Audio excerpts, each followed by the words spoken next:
শেহতীয়া ব্লগত আমি এই সুন্দৰ অতিথি গৃহত উপস্থিত হৈছিলোঁ। আজি পুৱাই আমি আমাৰ সকলো সামগ্ৰী গোটাই গ'লফিল্ডলৈ ওলাই পৰিলোঁ। বিশ্বাস কৰক, আজিৰ দিনটো আছিল বিস্ময়কৰ আৰু স্মৰণীয় ক্ষণেৰে ভৰপূৰ। আমাৰ প্ৰথম গন্তব্য আছিল গ'লফিল্ড। ঠাইখনত উপস্থিত হোৱাৰ লগে লগে আমি প্ৰাকৃতিক মনোৰম সৌন্দৰ্যত মোহিত হৈ পৰিলোঁ।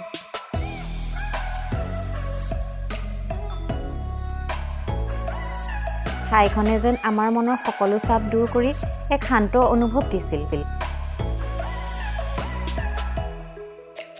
চাওকচোন, এই ঠাইখন ইমান ধুনীয়া আৰু শান্তিৰ ঠাই।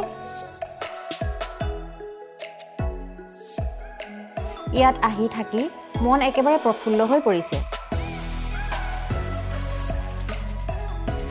আমি আমাৰ ভ্ৰমণৰ মাজতে এই ফেলকন মঞ্চটো পোৱাৰ সুবিধা হৈছিল, যিটোত মনালী ঠাকুৰ আৰু বাদশ্বাহ আৰু কেইবাজনো শিল্পীয়ে গীত পৰিৱেশন কৰিছিল।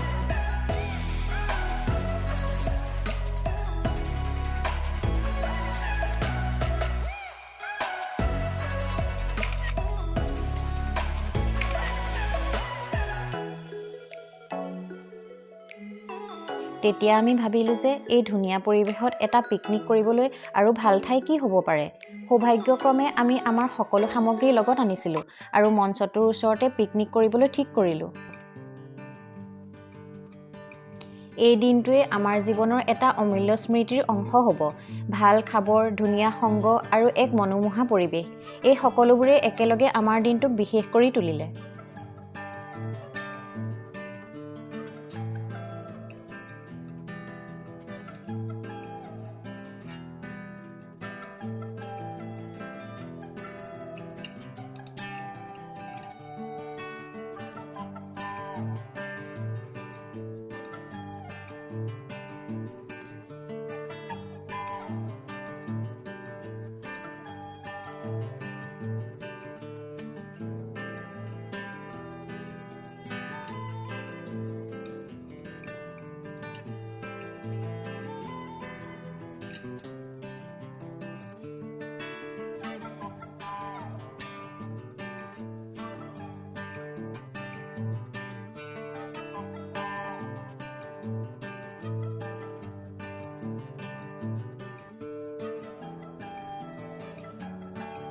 আজিৰ বাবে ইমানেই।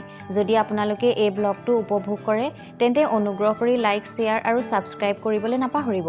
আন এটা ব্লগত পুনৰ লগ পাম।